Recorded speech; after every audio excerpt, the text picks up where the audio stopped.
السلام علیکم دوستوں، میں ہوں علی جاوید نقوی۔ امریکہ تمام تر دھمکیوں اور طاقت کے استعمال کے باوجود آبنائے ہرمز کو نہیں کھلوا سکا۔ امریکہ کے صدر ٹرمپ نے طنزاً یہ بھی کہہ دیا کہ جو آبنائے ہرمز سے جا کر تیل لے سکتا ہے وہ لے لے۔ بظاہر یہ سوال نہایت سادہ لگتا ہے کہ دنیا کی سب سے طاقتور بحریہ رکھنے والا امریکہ آخر آبنائے ہرمز پر کنٹرول کیوں حاصل نہیں کر پاتا۔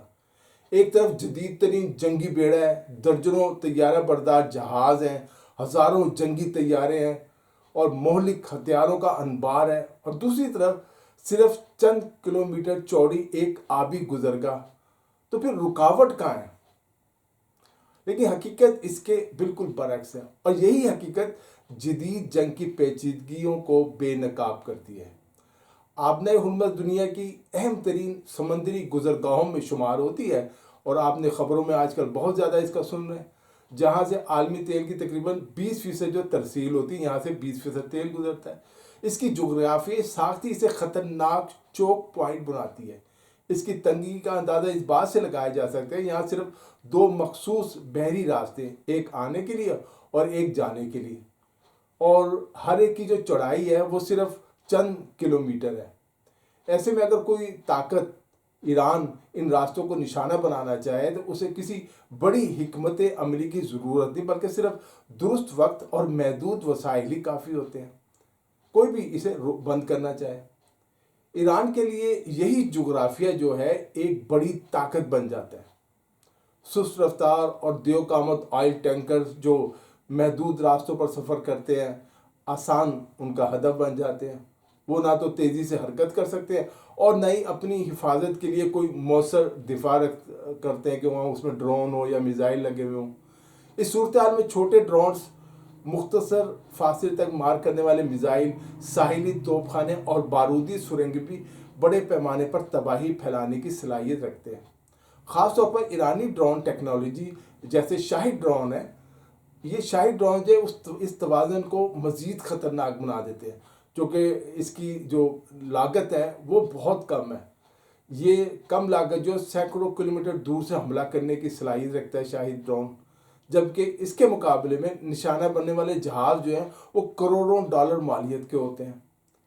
یہی لاگت کا عدم توازن جو ہے اس جنگ کو غیر روایتی بنا دیتا ہے، جہاں کمزور فریق بھی طاقتور کو معاشی طور پر شدید نقصان پہنچا سکتا ہے۔ آپ ایک ہزاروں والی چیز سے اور کروڑوں اربوں والا چیز جو ہے اس کو تباہ کر دیتے ہیں، سادہ لفظوں میں کہہ لیں۔ امریکی بحریے کے لیے سب سے بڑا چیلنج وقت اور رد عمل کی رفتار ہے۔ قریب سے ہونے والے حملوں میں دفاعی نظام کو صرف چند سیکنڈز ملتے ہیں، جبکہ ایک دن میں درجنوں نہیں بلکہ سینکڑوں تجارتی جہازوں کی حفاظت کرنا ایک عملی طور پر امریکہ کے لیے ناممکن ہے۔ سمندر کے ساتھ ساتھ پھر زیر آب جو خطرات وہ علیحدہ سے موجود ہیں، بارودی سرنگیں ہیں، چھوٹی تیز رفتار کشتیاں ہیں اور خودکش ڈرون حملے ہیں، دوسرے مہلک ہتھیار ہیں جو کسی بھی لمحے صورتحال کو مزید بگاڑ سکتے ہیں۔ دلچسپ بات یہ کہ اس تمام منظرنامے میں اصل رکاوٹ صرف فوجی یا عسکری نہیں بلکہ معاشی بھی ہے۔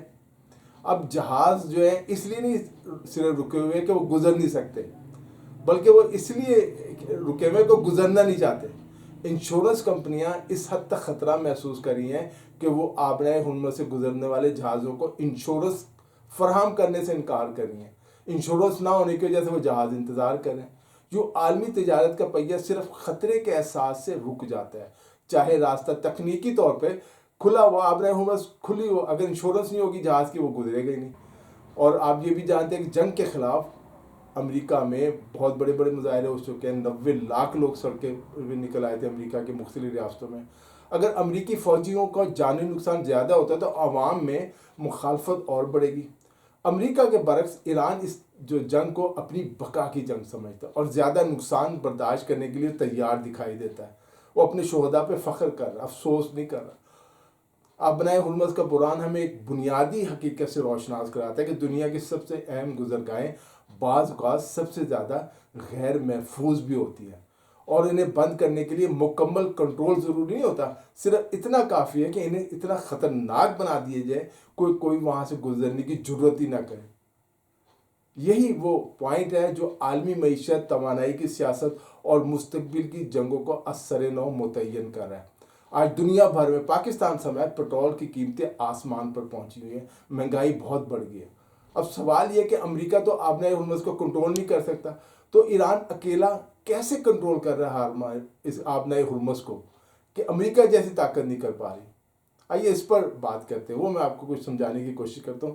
اس سوال کا جواب صرف بحری طاقت میں نہیں بلکہ ایران کی اس کامیاب حکمت عملی میں پوشیدہ ہے، جس کے تحت اس نے اپنے جنوبی ساحل کے قریب واقع کئی جزائر کو فوجی قلعوں میں تبدیل کر دیا ہے۔ ایران نے ان جزائر پر ہوائی پٹیاں بنائی ہوئی ہیں، میزائل سرنگیں ہیں، ڈرون اڈے ہیں اور حملہ آور کشتیاں ہیں جو بہت سستی ہیں، فائبر کی بنی ہوئی، جبکہ سمندر میں بارودی سرنگیں بچھانے کی جو ہے وہ بھی صلاحیت ایران کے پاس ہے۔ ان میں سے بعض جزائر براہ راست آبنائے ہرمز کے اندر یا اس کے قریب ہی واقع ہیں، جبکہ دیگر ایران کی معیشت خصوصاً تیل کی صنعت کے لیے نہایت اہم ہے۔ یہی جو جزائر ہیں ایران کو نہ صرف خلیج میں اپنی طاقت کا مظاہرہ کرنے کا موقع دیتے ہیں بلکہ اب جنگ کے دوران اہم اہداف بھی بن چکے ہیں۔ ان جزائر میں سب سے زیادہ اہمیت جو ہے وہ خارق جزیرے کی ہے۔ آپ نے خبروں میں آج کل بہت سن رہے ہوں، امریکہ نے، ٹرمپ نے بھی دھمکی دی تھی کہ خارق جزیرے پہ میں قبضہ کر لوں گا۔ یہ جو جزیرہ ہے یہ ایران کے ساحل سے تقریباً 20 میل دور واقع ہے۔ یہ جزیرہ ایران کی معیشت کی شہ رگ سمجھا جاتا ہے۔ یہاں موجود تیل ذخیرہ کرنے کی بڑی تنصیبات اور بندرگاہیں ایران کی تقریباً 90% تیل برآمدات کا مرکز ہے۔ امریکہ اور اسرائیل دونوں اس جزیرے پر حملے کر چکے ہیں۔ اگر یہاں تیل کی تنصیبات کو نقصان پہنچتا ہے تو اس کے اثرات نہ صرف ایران بلکہ عالمی معیشت پر بھی مرتب ہوں گے۔ دوسری جانب آبنائے ہرمز کے اندر واقع متنازع جزائر ابو موسیٰ ہے، گریٹر تمب ہے اور لیسر تمب ہے، وہ بھی ایران کے کنٹرول میں ہیں، جتنے چھوٹے چھوٹے جزائر ہیں۔ متحدہ عرب امارات ان پر اپنا دعویٰ کرتا ہے اور یہ کوشش بھی اس وقت کر رہا ہے کہ امریکہ اور دوسرے ممالک کے ساتھ مل کر طاقت کے ذریعے ایران سے اس وقت یہ جزائر چھین لے، کہ ایران پر حملہ ہو رہا ہے، یو اے ای کا خیال ہے کہ وہ ان پر قبضہ کر لے۔ لیکن بہرحال یہ اتنا آسان نہیں ہے جزیرے پہ قبضہ کرنا ایران کے۔ طاقت استعمال ہوئی تو آبنائے ہرمز میں پانی کی جگہ خون بہے گا۔ گزشتہ کئی دہائیوں کے دوران ایران نے ان جزائر کو مضبوط فوجی اڈوں میں تبدیل کر دیا۔ حقیقت یہ ہے کہ آبنائے ہرمز پر کنٹرول صرف بحری طاقت سے ممکن نہیں بلکہ اس کے لیے جغرافیائی، ٹیکنالوجی اور حکمت عملی کا امتزاج کے ساری چیزیں ہوں، اور ایران ان تینوں پہلوؤں کو مؤثر انداز میں استعمال کرتے ہوئے اس اہم گزارگاہ کو اپنے اثر میں رکھا ہوا ہے، اپنے کنٹرول میں یعنی رکھا ہوا ہے۔ یہی وجہ ہے کہ دنیا کی سب سے بڑی طاقت امریکہ بھی ایران کے آگے ناکام نظر آتا ہے۔ دوستو اس ویڈیو میں اتنا ہی۔ علی جاوید نقوی کو اجازت دیجیے، اپنا خیال رکھیے گا، خدا حافظ۔